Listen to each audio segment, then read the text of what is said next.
Hello বন্ধুরা, তো এই ভিডিওতে আইএসএল এ মোহনবাগান রিলেটেড আপডেট আছে। তো ভিডিওটি সবাই শেষ অবধি দেখো। আর চ্যানেলে নতুন হয়ে থাকলে চ্যানেলটি অতি অবশ্যই সাবস্ক্রাইব করে পাশে থাকা বেল আইকনটিকে অন করে পাশে থেকো। তো মেন আপডেটটি হলো মোহনবাগান ক্লাব ছাড়তে পারে আনোয়ারলি, এমনটাই শোনা যাচ্ছে।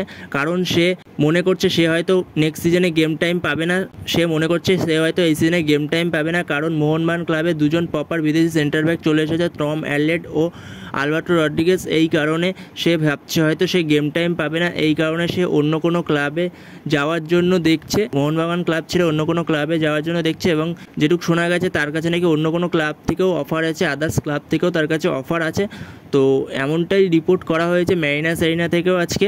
এখনও পর্যন্ত পুরো অফিসিয়াল কিছু বোঝা যাচ্ছে না, যেটুকু শোনা যাচ্ছে যে এরকম কথাবার্তা চলছে। তো দেখা যাক কতদূর কি হয়, পরে ঠিকও হয়ে যেতে পারে। তো দেখা যাক পরে এই বিষয়ে কি আপডেট আসে। পরে নেক্সট আপডেট হলো আরমান্দো সাদিকুকে নিয়ে। তো আরমান্দো সাদিকু এই মুহূর্তে মোহনবাগান ক্লাবেই থাকছে, তাকে ডুরান্ট কাপে খেলানো হবে এবং খেলিয়ে দেখে নেওয়া হবে সে কেমন খেলছে বা কতটা ভালো খেলছে। তারপরেই আরমান্দো সাদিকুকে নিয়ে আসল সিদ্ধান্ত নেওয়া হবে, তাকে রাখা হবে নাকি অন্য কোনো ক্লাবে লোন ডিলে পাঠিয়ে দেওয়া হবে।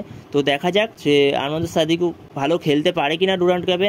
আর যদিও বা ভালো খেলেও ফেলে, তারপরেও কি আরমান্দো সাদিকুকে রেখে দেবে মোহনবাগান? চারটে অলরেডি সেন্টার ফরওয়ার্ড হয়ে যাচ্ছে, তো চারটে সেন্টার ফরওয়ার্ড দিয়ে কী করবে? Jamie Maclaren, Armando Sadiku, Jason Cummings, Dimitri Petratos. অবশ্য দিমিত্রি পেত্রাদোস অ্যাটাকিং মিডফিল্ডার, তার সাথে সে স্ট্রাইকার পজিশনেও খেলতে পারে, কিন্তু সেইভাবে দেখতে গেলে বুঝতে পারছি না এখনও পর্যন্ত কী সিদ্ধান্ত নেবে। পরবর্তী সময় দেখা যাক কী সিদ্ধান্ত নেয় মোহনবাগান ম্যানেজমেন্ট এই ব্যাপারে। তো এই ব্যাপারে পরে কোনো আপডেট পেলে তোমাদের তখন জানিয়ে দেবো। তো এই ভিডিওতে এই পর্যন্তই। ভিডিওটি ভালো লাগলে অবশ্যই লাইক শেয়ার সাবস্ক্রাইব করতে ভুলো না।